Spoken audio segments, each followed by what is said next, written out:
Alfred Lord Tennyson की प्रसिद्ध poem ring out wild bells को पढ़ने और समझने जा रहे हैं।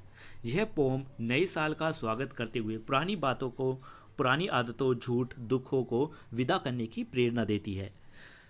पोइट ने घंटियों को प्रतीक बनाकर बदलाव और नई शुरुआत का संदेश दिया है। इस पोम में हम न केवल नए साल के उत्सव को महसूस करेंगे बल्कि समाज और जीवन को बेहतर बनाने का एक गहरा संदेश भी समझेंगे। तो आइए पोम को लाइन बाय लाइन पढ़ें, इसका हिंदी ट्रांसलेशन करें और विस्तार से इसे समझें। लिखा है, ring out wild bells to the wild sky, the flying cloud, the frosty light, the year is dying in the night, ring out wild bells and let him die. यहाँ पर वाइल्ड बेल्स मतलब होता है जंगली घंटियाँ, लेकिन यहाँ पर जंगली का मतलब प्राकृतिक और शक्तिशाली है। फ्रोस्टी लाइट यानी ठंड से भरी हुई हल्की रोशनी। डाइंग इन द नाइट का मतलब है रात के साथ पुराने साल का खत्म होना। ट्रांसलेशन बनता है इसका, घंटियों को जंगली आकाश में गूंजने दो, उड़ते बादल और ठंडी रोशनी के बीच। यह साल अब रात में मर रहा है, घंटियों को गूंजने दो और इसे मरने दो। मतलब है इस स्टेंजा का कि इन लाइनों में पोइट घंटियों से आग्रह कर रहे हैं या विनती कर रहे हैं कि वे पूरे आकाश में गूंजें। फ्लाइंग क्लाउड और फ्रोस्टी लाइट का मतलब है ठंडी और धुंधली सर्दियों की रात। साल के अंत का प्रतीक रात के मरने से लिया गया है। कवि चाहती हैं कि पुराना साल खत्म हो जाए ताकि नए साल की शुरुआत हो। Stanza 2, ring out the old, ring in the new, ring happy bells across the snow, the year is going, let him go, ring out the fast, ring in the true। Ring out the old का मतलब है पुराने साल का अंत करना, ring in the new यानी नए का स्वागत करना।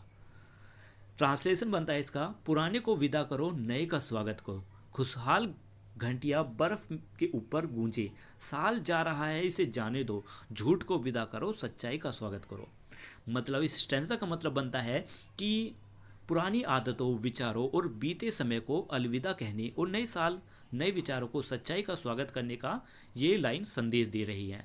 हैप्पी बेल्स मतलब खुशी और उत्सव का प्रतीक है।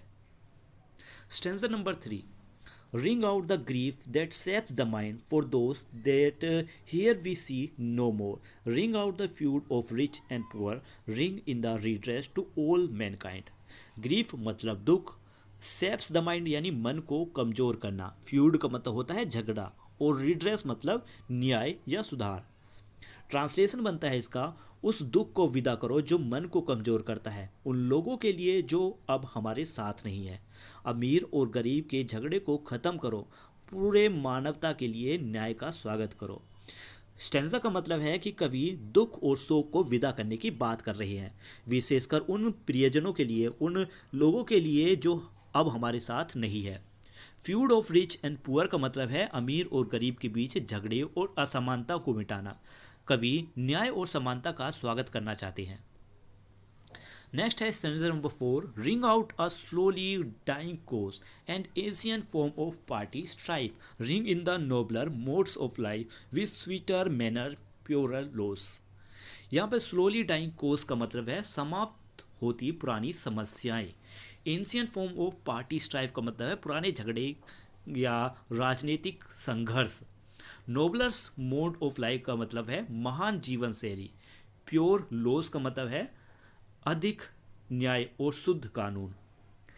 अब स्टेंजा का ट्रांसलेशन समझिए, धीरे धीरे खत्म हो रहे कारणों को विदा करो और पुराने झगड़ों को भी उच्च जीवन शैली का स्वागत करो, मधुर व्यवहार और शुद्ध कानून के साथ। एक्सप्लेनेशन बनता है इस स्टेंजा का कि कवि पुरानी और व्यर्थ की लड़ाई, साथ में राजनीतिक मतभेदों को समाप्त करने की बात कर रहे हैं। वे जीवन में महान आदर्श और मधुर और सच्चाई को अपनाने की प्रेरणा दे रहे हैं। मतलब यह है कुल मिलाकर कि कवि एक प्रेरणा ये पोम एक प्रेरणा देती है कि पुराने और नकारात्मक विचारों, आदतों और अन्याय को छोड़ो और नई शुरुआत, सच्चाई, समानता और एक बेहतर समाज का स्वागत करो। घंटियों की गूंज यहाँ पर परिवर्तन और नवीकरण का प्रतीक है। तो यहीं पर ये पोम ख़त्म होती है। उम्मीद है आपको पोम अच्छे से समझ आ गई होगी। अगर आपको इसके क्वेश्चन आंसर चाहिए, उसका लिंक भी आपको वीडियो के डिस्क्रिप्शन में मिल जाएगा। मिलते हैं नेक्स्ट वीडियो में, तब तक के लिए बाय बाय। अल्फ्रेड